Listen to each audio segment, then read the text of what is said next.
Hello and good evening. I'm Melissa Idris. And I'm Sharad Kuttan. You're watching Consider This, the show where we want you to consider and then reconsider what you know of the news of the day. Let's start with news that the government is mulling whether foreign workers should be made to wear wristbands to make it easier to identify them in public. This is in light of the increase in COVID-19 cases linked to construction sites. Yesterday, Senior Minister Ismail Sabri Yaakob said, quote, "We cannot prevent them from moving around and we cannot even differentiate between the faces of Bangladeshi workers, Myanmar workers and us. They can go to markets and eat in restaurants and this may lead to infections," he said. Now, in response, rights groups have warned that this move will not only make foreigners easy targets for harassment by authorities, but also it might spark public discrimination, and I completely agree. Melissa, I think, we come back to this story of a response to the foreign worker population. So we're not talking about expatriate CEOs who go to the, to the golf clubs, we have to make that distinction, right? Yes, and I doubt they'll be made to wear wristbands. The issue really is the working class, and in some ways that the foreign working class is a kind of an underclass in Malaysia, right? So they're all these really tangled relationships we have. I wonder if one of the things that really underscores all this, is an inability to acknowledge that actually foreign workers and Malaysians and their involvement in the economy, it's complementary. And that we have so much mutual, there's a relationship of mutual benefit, right? Rather than one of, of one being, dependent on the other, that foreign workers should be grateful to be in Malaysia, so on and so forth. I wonder if that's just so difficult to acknowledge. Well, I truly am quite baffled as to what is driving this. Is this a statement made to elicit some kind of response from a certain segment of the population? Or, I'm wondering whether this has any scientific basis whatsoever, making foreign workers wear wristbands to differentiate or be able to identify them. I'm really quite curious. Yeah, in fact, I think that first question about any kind of epidemiological basis for this policy, I think can be answered quite easily. And I think the answer is no, there isn't a basis. Because if we're looking at specifically construction site infections, then why have entire foreign worker populations wear the wristband? I mean, if you want to do it because construction sites are places where there are bad living conditions or their working conditions don't allow for social distancing, okay, maybe that would even make sense at some level. But to now make millions of foreign workers wear this wristband so they can be identified in public. So, again, there is, and I think you already kind of know this, that, for a long time, xenophobia is a way for politicians to kind of push that button that Malaysians have of fear and loathing of different... Creating an otherness, correct? Yeah, yes. And they play it very well. I mean, they know there's a segment of Malaysians who would appreciate this, who would nod, vigorously at the thought that, in fact, foreign workers would somehow now be tagged in public and would know their place. And I think there are some Malaysians who really buy into that discourse. Well, I want to point to something that Lawyers for Liberty had pointed out. Zaid Malik, who's the coordinator for Lawyers for Liberty, he said that this chilling suggestion essentially means that the government is legalizing or formalizing prejudicial profiling under the pretext of combating COVID-19. And the government is incentivizing xenophobic behavior, again, by perpetuating fear-mongering that migrants are the cause for rising COVID-19 infections. Very much, I think, Sharad, also what you just noted, I'm curious to know, I mean, if really, why are we focusing on foreign workers when it should be employers that are brought into this conversation? If you want to talk about addressing the living conditions that could allow for more transmission of COVID-19, then have the employers taken to task, have them improve the living conditions of foreign workers. Yeah, right. But that would be a sensible and reasonable and scientifically driven discourse, Melissa. We're not talking about that. We're talking about a politics that's driven on feelings, right? So the feelings here now being deployed are ones of of a fearful population looking for an easy answer to their problems. And we see this not just in Malaysia, it's all over the world. Populist politics play this all the time. They find a vulnerable or small marginal community on which to focus all the attention, distracting us from the larger problems or the systemic problems that require genuine solutions, not these easy and popular gestures. All right. Okay, we're going to take a quick break. We will be keeping a very close eye on this story as it develops, but right now we're going to take a quick break. After this, on Consider This, we'll take a look at the Regional Comprehensive Economic Partnership, or better known as RCEP. It's said to be one of the biggest trade deals in history, but is it all that it's touted to be? More on Consider This. Stay tuned.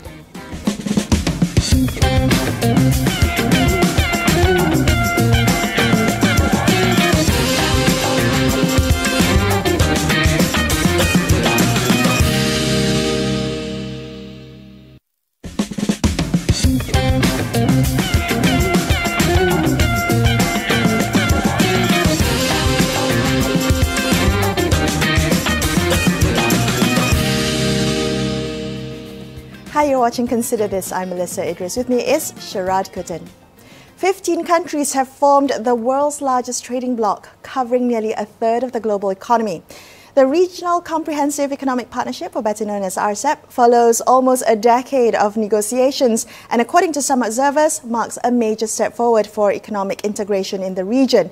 Now, let's hear from Dr. Juwita Muhammad. She's with the Economics, Trade and Regional Integration Division at the Institute of Strategic and International Studies. Good evening, Juwita. Now, members of the RCEP make up nearly a third of the world's population and accounts for about 30% of global GDP. This makes RCEP the biggest trading bloc in the world by GDP size. I'm wondering, is this trade agreement as impressive as the headline figures seem to suggest? I mean, how would you assess the scope and the depth of RCEP in truly facilitating trade integration between the trade bloc members? Well, the RCEP will be the second biggest mega regional FTA to involve the Asia-Pacific region after the CPTPP agreement. Nonetheless, the RCEP members will only come into force. The agreement will only come into force after 9 members, with a minimum of 6 ASEAN and 3 non-ASEAN members have ratified the agreement. And this can take more than a year or 2.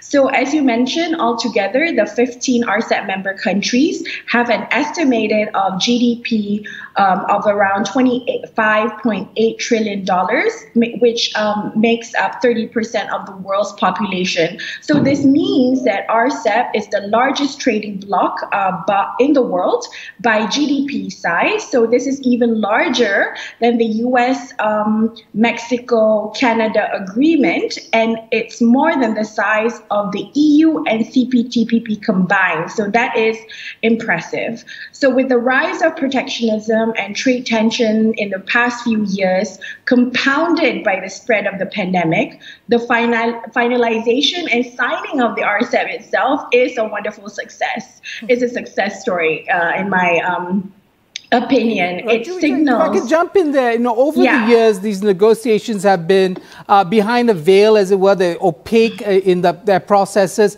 but leaks over the years have also led critics to say that essentially what RCEP is doing is it's creating trade liberalization at the expense of social protections, environmental protections. There would be a cost to medicines, and the practices that allow for equal access to medication at an affordable price, and so on and so forth. Do you think the critics of RCEP have been proven right in this regard? Well, the arguments that you mentioned against RCEP is actually very much related to the CPTPP, as RCEP agreement is very much diluted by the CPTPP, so there is less commitments towards different discipline chapters. So we see that in RCEP there is no clauses or provisions on environment, on labor. So in a sense, it is a much diluted form, but it shouldn't be too controversial like the CPTPP, or more importantly, the original TPP. Well, okay, let's just take one of the dimensions of this. One is e-commerce, right? And the idea is that the e-commerce regime, in fact, in many ways, is a duplicate of the CPTPP, and that what it does is it consolidates the dominance of tech giants and will lead to digital colonialism, I think is the expression that's used. I mean, are those kinds of criticisms valid, you think? Well, again, the RCEP is supposed to have a different narrative. It's supposed to trickle down to the people on the ground. So when you talk about businesses, it's not just big giants, but it is also the MSMEs in each of the member countries. So this is where the member countries themselves have the priority to upgrade and reskill their MSME sectors so that they can be a part of the digital economy. So again, with a different platform, APEC, they mentioned that this should be a priority, and this is the same for RCEP countries, given the importance of digital economy post-pandemic. Well, some analysts, Juwita, have suggested that China is the biggest winner from RCEP. What are your thoughts on China's perceived dominance in this trade pact? So contrary to the speculation of ASEAN centrality being eroded by the presence of major economy like China in an agreement, RCEP is actually expected to further this and strengthen the fourth pillar of the ASEAN economic community. It should make ASEAN be fully integrated in the global economy. So when it comes to ASEAN, there is no fear of such dominance. So this is again like a relationship, like a history between ASEAN and China. Even before the pandemic, China has been one of ASEAN's biggest trading partners. So ASEAN and China have had strong relations for the past decade, in part due to the establishment of the China-ASEAN free trade area. So in the past 10 years, it has actually been upgraded. But again, there is room for growth in terms of commitment. So just to highlight, even in the backdrop of the pandemic, from January to August this year alone, China and ASEAN has increased trade amounting to almost 15% of China's total trade. So, and in terms of investments, FDIs, outflows from China into ASEAN grew by about 53%, mainly due to the BRI projects. But in the next few years, as the RCEP enters into force, we foresee that trade between ASEAN and China is projected to increase in the medium term as the RCEP serves as an upgrade to the existing FTA. So, Juwita, do you think that the concerns of China's dominance in RCEP are legitimate? Well, for countries that never had an agreement before them, like for example, China, Japan, Korea, before this, they did not have such a free trade agreement. So for them, it's new waters, new territory. But for countries like Malaysia, like ASEAN, who have had a very long relationship with China, there is no fear in further cooperation. Okay. Juwita, one of the long-standing conversations, and we've had it over the many multilateral agreements that have been discussed and formulated, but then perhaps like the TPP never actually come into being, the question of sovereignty and carve-outs, right? The ability for nation-states to protect some part because it's got to do with their unique political, social contracts, if it were. To what extent will the RCEP disrupt any of the way things, disrupt the things and the kind of business as we do it in Malaysia? Will things really change on the ground? So again, the difference between RCEP and a regular free trade agreement is that it includes settlement mechanisms.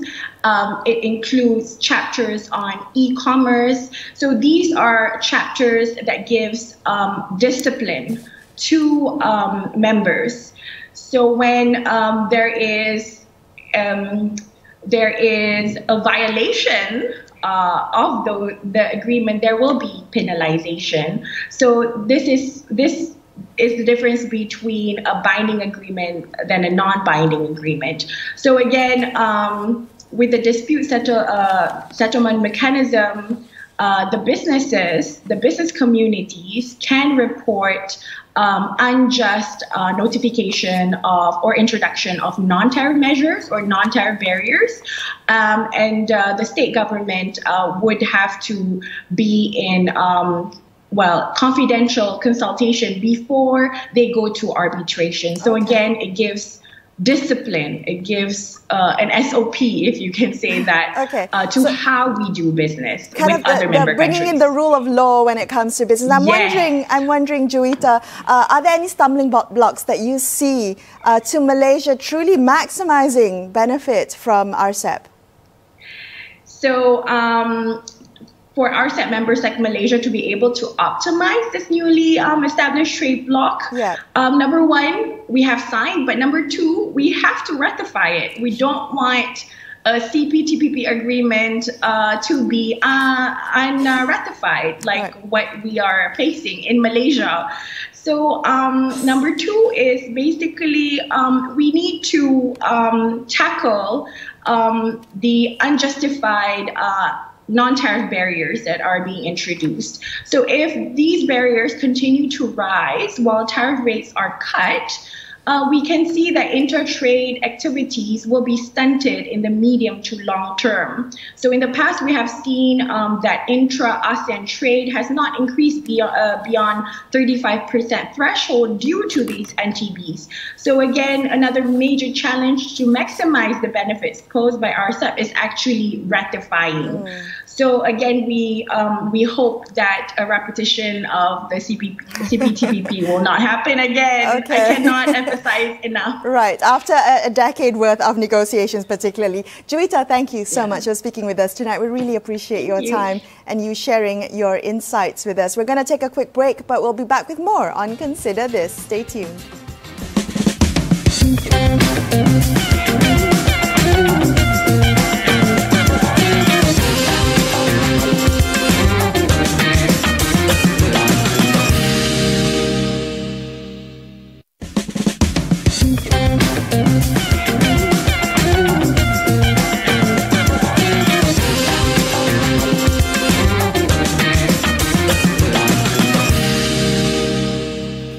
Thank you so much for staying with Sharad and I on Consider This. Let's continue our conversation about RCEP.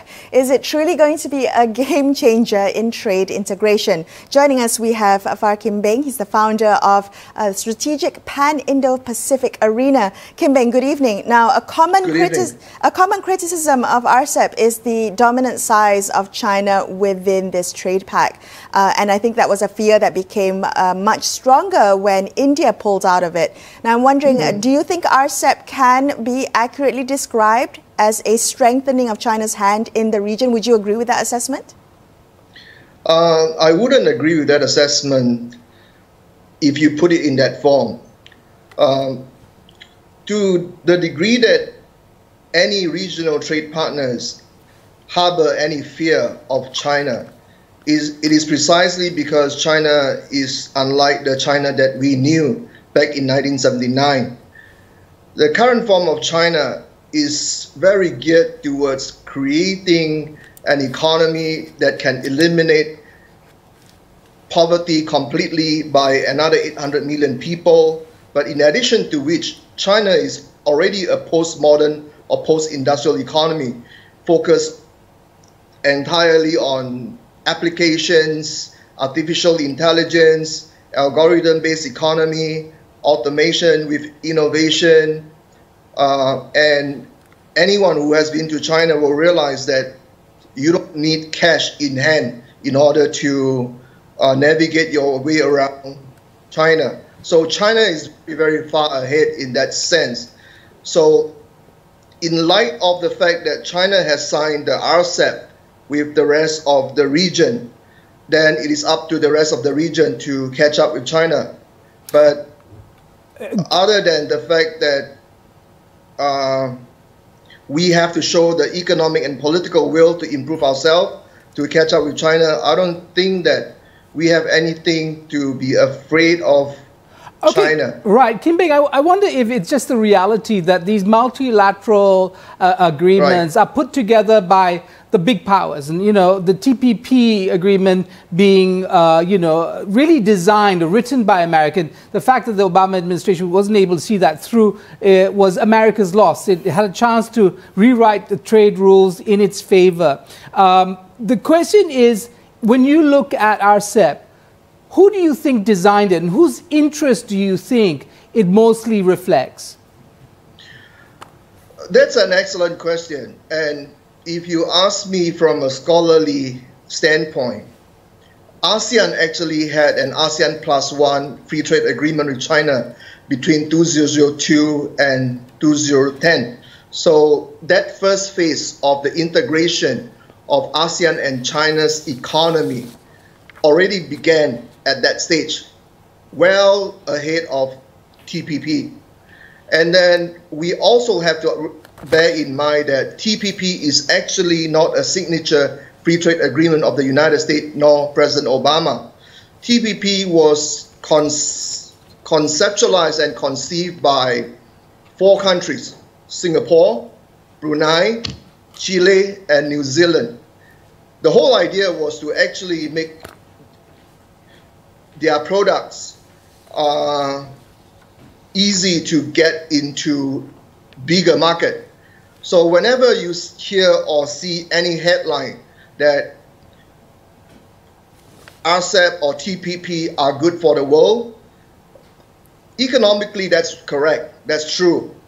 But then we have to understand that not all the big multilateral agreements are necessarily coming from the United States. Right. Occasionally, they can come from small countries too. Okay. And then the intellectual ownership of that idea will then be passed on to those big countries to own them and to push the momentum forward. Okay, well, so you're absolutely right. It doesn't have to be driven by an economic superpower. But I'm just wondering, you know, the main function of RCEP, of the RCEP agreement, was really to drive new business.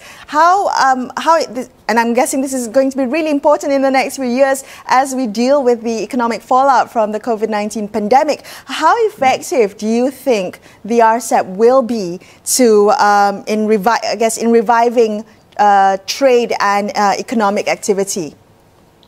Well, on that particular questions, I would have to disappoint you and your audience, because according to research done by Peterson Institute of International Economics, the benefits that can accrue to each member state of RCEP will be no more than 0.2% of their GDP.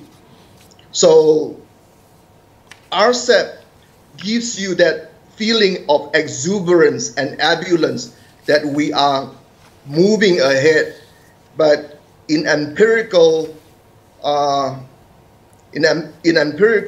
form and manner, it doesn't immediately translate into anything. It will, however, benefit government first, or government-linked investment companies, or government-linked companies. And if we can define those companies or those entities as the super 1%, then RCEP will definitely benefit the state-owned economic enterprises, but it will not trickle down, cascade to the people on the ground immediately. That's very even though the nature of our regional economy is shaped primarily by small and medium enterprises. Right. Well, Kim Beng, that's very interesting because the story of China's involvement in the Malaysian economy is one that's driven by state-owned enterprises, isn't it, primarily? I do want to ask you a slightly different question. This comes from critics of RCEP who over the years see this as basically a design that lessens the power of nation-states to regulate either their environment, social protections for labor, and so on, so forth, land use, and gives up to others the power to challenge those regulations and social policies. Do you agree that social policy, we're entering into an era where social policy is going to be threatened by people claiming that this is a form of unfree trade or a trade barrier that in fact benefits nation states? Sharad, I have to add that I'm quite impressed with the way you have put the question, because that reflects the concern of none other than President Xi Jinping himself. If anyone takes the effort to understand what went through the mind of President Xi Jinping, he knew that whenever China signs any free trade agreement with any bilateral or multilateral regime or country, people will always question how will commercial disputes be resolved, because the dispute mechanism is extremely weak. And President Xi Jinping has actually proposed a commercial arbitration panel in China where foreign entities that are involved in RCEP or any free trade agreement with China can refer and bring those disputes into that channel for a fair assessment of who is right and who is wrong and entitled to which benefit. Right. Well, thank you so much, Kim Beng, for speaking with us. Unfortunately, that's all the time we have. We really do appreciate you sharing your insights with us tonight.